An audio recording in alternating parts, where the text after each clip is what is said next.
we're talking about boundaries today. And, I'm going to relate it to my own personal life because I think this happened for a reason. Because last week I was telling you guys, if you're in a high enough place, you just accept where other people are and you just don't really need boundaries. And yeah, that's true. But until you're at a state of perfection, you need boundaries. And it's okay if you're not at a state of perfection. No one's at a state of perfection except for God. That's the point of God. God is perfection. That's how I think of it. It's like, okay, if you could do all the spiritual tests that ever could possibly occur, and you could overcome them all, and you could just show yourself to be the most divine, then you'd basically be perfect, right? We're not meant to be perfect. We're meant to experience and explore. And depending on how you view the idea of God, it's like a lot of people see God as this idea of us as being God's eyes, God's hands, God's sensors of data collection, of emotional data collection. So we're not meant to be perfect. We're meant to feel pain and have all these experiences and get back on the path to God and just feel reality, just feel it all and come back to God, come back to perfection, come back to divinity, come back to source, however you think of it. Don't let any of these words trigger you. It used to be, I got a bad grade in one English class in my life. And it was American literature. And at the time, I was an extreme atheist, and all of the writings had the word God in them. And I got so angry at the word God that I actually couldn't do the reading. And I've gotten straight A's in all my English classes, always, except this one, because every single reading had the word God in it. And I even went to the teacher and I said, I don't want to read anything with the word God in it. And, she didn't think that was fair. And so I got a bad grade. But I was just so offended at the word. So when I'm speaking, if you're getting triggered by a word I'm saying and you're saying, that word is, I'm going to tune it out. Well, pay attention to that, because you can conceptualize of these concepts in a way that is not triggering to you, no matter where you are on your healing journey. Okay, so we're not perfect. We go through hardship. We need to set boundaries sometimes. We can't always be in the same room as somebody who is trying to harm us, who has a negative vibration, who is bumming us out, who is manipulating us, who is doing any of these things. So, how do we contend with that? Well, first of all, spiritual enlightenment and the spiritual journey cannot happen unless we begin within. When we're talking, and I've been struggling to come up with the best words to describe this, but I think I can do a good job. When you are on the spiritual journey, when you're in your day-to-day reality, okay? I am me. My consciousness is inside of this body. My consciousness is the closest thing there is. Okay? So if we're talking about distance, I've got this lighter here. This is outside of my body. I understand this as a tool. I understand that there's liquid in here that lights on fire when I flick the flint, and I get that. That's an extension of my physical body and of my consciousness. My body is an extension of my consciousness. I say, this is my hand. These are my nails. I know exactly what's going on with my nails right now because I had fake nails. And I can see my tattoos. I put those on my body. And I know that I have makeup on my face. And I know that my skin is in a certain way. And I know how much water I've drunk. And I know how my stomach feels right now, and my brain and my back. And I know that I should do some yoga. I am very closely connected to the body that I'm in, more so than I am of this lighter. So this is further away. My body is closer. And the closest possible thing to me is my own consciousness. You can't get any closer than your own consciousness, to your own consciousness, right? So when we're talking about having the power to affect change, the distance is important. If I'm thinking, oh, Africa's starving. It's upsetting. What can I do about Africa starving? Well, that's really far away, both physically and from my own consciousness. I've never been to Africa. I don't have any tangible experience. I don't know Africa like I know the things on my desk. That's going to be a very hard thing for me to actually have an effect on. Okay, let's bring it closer. My community. Yes, I know my community pretty well. Let's bring it closer. Okay, my desk. Okay, I know my desk pretty well. I can clean my space, and that's going to change my consciousness. It's going to change my reality, because if my consciousness is affected, I can clean my home so my friends can come over to my home and they can feel happy. These are extensions. These layers. Okay, and the closer you get to your own consciousness, begin within. This is where you're going to have the most power to change the world. It doesn't seem like that always. We think, oh, I got to go outside of myself. I got to think global. I'm guilty of this. We have to think of our own consciousness and realize that our own consciousness is truly the place where we have the most potential to affect change. Okay? So when we're talking about boundaries and when we're talking about all of these things, really look at your own triggers. Look at your own reality. I'm working right now on not seeing people in black and white ways. If somebody hurts me, do I say, you're a demon, you're evil, you've always hated me? Or do I say, wow, you're a complex person with emotions and your own motivations that are outside of my conception of reality, and I'm going to do the work of my heart to rectify my own emotions and to get back on track with that. So boundaries, yes, setting boundaries. I've talked a lot about setting boundaries. Unconditional love requires that you set boundaries, because you have to be unconditionally loving of yourself first and foremost. That's the most important thing that you can be, is unconditionally loving of yourself.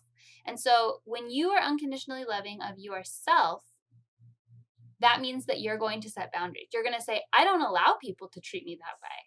I absolutely love myself. I know that I make mistakes. I know I'm doing the best job that I can.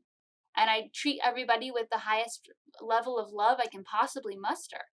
But if somebody is treating me badly, then I have the power and the right to say, you're not allowed to do that to me. I deserve to be treated with kindness. I deserve to be treated with respect. I deserve to have people in my life who reciprocate my beautiful energy. Having that unconditional love for yourself is vital. It's so important. That is where we start with boundaries, okay? Having unconditional love for yourself. As you have that unconditional love for yourself, and as you step into your power, like we were talking about last week, you will be able to simply reside in a high energy, and you won't need to set boundaries, because people who don't deserve to be in your reality will not be in it. Because when you raise your vibration, negativity falls away. All these things, they fall away. People who try to hurt you and all this, people's ability to hurt you, people's ability to do bad things to you stops. It disappears. But it's not instant. And it's not like you could feel guilty for not having that be the case. Raise your own vibration through self-love, through boundaries. Okay, now let's talk about what I really want to talk about, which is respecting other people's boundaries. I'm not very good at this. My problem is that how do I word this? I feel very strongly as though I see the truth of reality in most situations. I'm an empath. I have a higher awareness. That's my reality. That's how I feel. Whether that's right or wrong isn't important. What's important is how I treat other people, right? Maybe it makes me happy to feel like I see the truth in all situations. Maybe it's true. Again, that's not important. That's my reality. My reality is I can see through people's bullshit. The problem is people have bullshit, right? So I'm trying to think of an example that's not my example, because I don't want to call this person out directly. But okay, let's say that you have a friend who's going to a job that they hate, and you can see that it's draining their energy. You see it clear as day. They come home from work and they're like, oh. And you're like, why don't you quit your job? And they say, no, I need my job. I love my job. And you're like, but you don't. Like, you're sad all the time. And like, you can't sleep and you drink every night. You know, like, let's say you see all these things. You see all this evidence that they actually don't like their job, right? So what I would like to do is call their job up and be like, listen, my friend doesn't even like working there. You need to let them go. That's not okay to do. I'm not saying that I've done this. This is not my example. This is an example of my example. That's not my example. But what I'm trying to get at is that even if you see the truth of the situation, even if you feel 100% confident that you see a reality that exists, and somebody else says, no, that is not true, and they go about a reality that you see as detrimental to them, you need to let them have their boundaries. You need to let them do what it is they're choosing to do. You can stand up for what you think is true. You can tell them what you think is true. But ultimately, you have to respect what people say they want. And only through that respect, then you will be able to truly love someone unconditionally by letting them determine their own boundaries, and by saying, if somebody goes out of your life, for instance, that's just the universe showing you that your vibration is different than somebody else's vibration, and that they cannot sustain the energy of being in your reality. Or you cannot sustain the energy of being in theirs. It's not a competition. It's not like a higher or lower thing. It doesn't have to be. But we have to create these bubbles of reality. It's hard to do this because sometimes we feel like we really want people in our lives, or we really want people to not be in our lives, or whatever, but the universe will either take people away or put them in your life, and you don't know why. And we have to just unconditionally love ourselves to stand up for ourselves, and we have to unconditionally love the world and all the people in our lives and say, whatever you're choosing to do is what you are choosing to do. I honor your God-given divine right to have free will. You cannot be a higher being if you don't honor other people's free will to make choices that you see as wrong or harmful or detrimental. Maybe they need to go through that.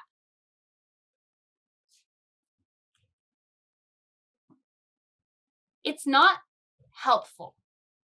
I think that's where, I don't know how many people even go through this. I have no idea. I'm speaking from my own experience. I want to help people by saying, listen, I see your higher self. I see the truth. You should do this, this, this, and this. And I've done this to so many people. And you know what? They have benefited. They've benefited greatly. They've climbed corporate ladders. They've done their true heart's work. They've generated more income than they've ever had. They've held jobs before when they never could hold jobs before. They changed their entire reality. Their friends and family said, wow, I can't believe how well they're doing, because I saw the best in them and I nourished that. But it can be too much. And so when you see somebody's higher self, if you have the ability to see somebody's higher self, if you have the ability to see the truth of a situation where somebody else says that's not true, it doesn't mean you're delusional. You might be. Either way, you have to respect their choices. So this is about boundaries for yourself and boundaries for others. And we have to respect other people's boundaries that they set. Okay, Spencer has a question. My neighbor is talking behind my back. Is it okay to escape into third dimensional gaming? I would say always, conflict resolution, Spencer. I would say confront them. It's I have a friend who's dealing with gossip right now, and it's untrue gossip, and it's vicious because people carry it in them. They carry these untruths in them, and they don't necessarily talk to the person about it. And so they hear some story, and then they go about repeating the story, and then they see the person who it's about, and they just go. But it's not even true. So how do you deal with that? You have to talk to everybody who you think who knows the thing that's not true. You have to confront them. You have to confront the people who are spreading the rumors. You have to say, what's going on here? Why are you talking badly about me? Is there something you would like to say to me? I'm here to listen. Is there a reason why you're upset with me? I'm here to listen.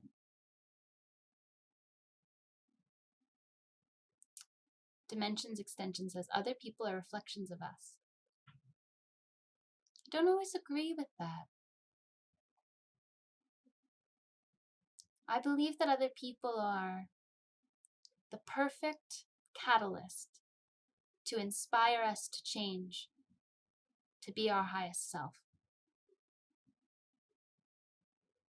Which I guess you could think of as a part of yourself. But if someone is hurting you, they're inspiring you to either set your boundaries and be strong, or grow in a way that you're meant to grow in, whether that means to set your boundaries or to face the situation head on, or to deal with the conflict resolution, or to take responsibility for your part to play in it. We honestly all have a part to play in everything. I like to think of myself as a victim, as a totally innocent victim. Everything that whenever someone's upset with me, it's a miscommunication because my heart is pure. All I'm trying to do is love. If somebody's mad at me, then that makes no sense. I'm just trying to love. But that doesn't mean I'm always acting in a way that is loving. So we have to open up our minds to the possibility that every single time there's conflict, we can too grow. We can also be stepping into that growth and that power of unconditional love, of acceptance of other people, of setting boundaries for ourselves, of accepting other people's boundaries, and of growing ourselves. Because if you're not accepting somebody else's boundaries, if somebody else has boundaries and says, I don't want to go to that, I don't want to quit my job, I like my job, and you're saying, but I think you should. If you're not accepting that, that's a fear within you. That's some kind of insecurity within you where you don't feel comfortable. And in that way, it is a reflection for sure. Because wherever you're triggered, wherever you think you see better than other people, again, only they can see their consciousness. No matter how much you think you can see a larger picture, no matter how high a level a being is, nobody has a closer understanding of your own consciousness, of your own life, than you do. You are the only person who has domain over your own consciousness. Other people might see the perspective, other people might see with a larger perspective. Doesn't matter. We have to accept and respect the fact that each person has the God-given right of making a free will choice. Okay? That's my sermon. Thank you for joining me for Camp Church. I look forward to seeing you guys tomorrow. Oh, and keep your eyes out for next week, week after next, which is going to be documentary coming out. And check out Unicult Supply Co. We have crystal dildos, t-shirts with me naked on them, face glow oil with magical rollers to make your skin magic. That's, you just roll it on your face. It feels really good. It's really relaxing. I don't have one in my hand right now, but you can imagine it's rose quartz. They're free with the face glow oil. And the face glow oil you're going to love. It's great as a makeup remover. It's great as a cleanser. It's great as a balancer. And it's a fantastic oil. Love you. Uni bless.